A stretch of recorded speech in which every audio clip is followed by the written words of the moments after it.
नमस्कार मित्रांनो, हवामान विभागाने महाराष्ट्रामध्ये उष्णतेच्या लाटेचा इशारा दिला आहे. दिवसेंदिवस उन्हाचा पारा वाढतोय. पण तुम्हाला माहीत आहे का, ही उष्णता फक्त घामच काढत नाही, तर ती आपल्या जीवावरही बेतू शकते. आपल्या माणसांसाठी ही काळजी घेणं आता गरजेचं आहे.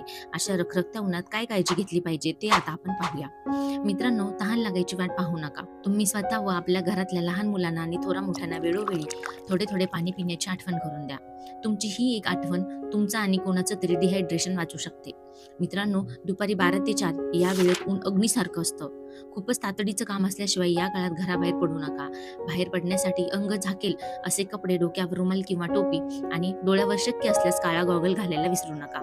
कारण मित्रांनो, म्हणतात ना, सर सलामत तो पगडी पचास. आरोग्यापेक्षा काहीही महत्त्वाचं नाही. जीन्स, टाईट टी-शर्ट किंवा डार्क कलरचे कपडे अशा फॅशनपेक्षा आरामाला अधिक महत्त्व द्या. हलके सुती कपडे वापरा आणि तुमचं शरीर शांत आणि थंड राहू द्या. मित्रांनो, शरीराला आतून थंड ठेवा. कलिंगड, काकडी, नारळ पाणी हे फक्त पदार्थ नाहीत, तर या उन्हाळ्यातली संजीवनी आहे. आहारात दही, ताक अशा पदार्थांना प्राधान्य द्या. शरीराचे तापमान वाढवणारे मसाल्याचे, तिखट आणि खूप तेलकट पदार्थ खाण्याचे टाळा. उन्हातून आल्या लगेच थंड पाणी पिणे किंवा लगेच थंड पाण्याने अंघोळ करणे टाळा.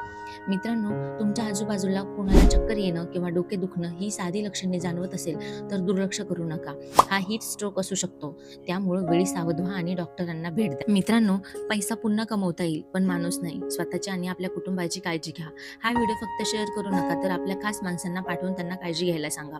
कारण तुमची एक सतर्कता कुणाचं तरी जीवन वाचू शकते. मित्रांनो, पुन्हा भेटूया अशा नवीन माहितीपूर्ण व्हिडिओमध्ये. तोपर्यंत स्टे कनेक्टेड. जय महाराष्ट्र.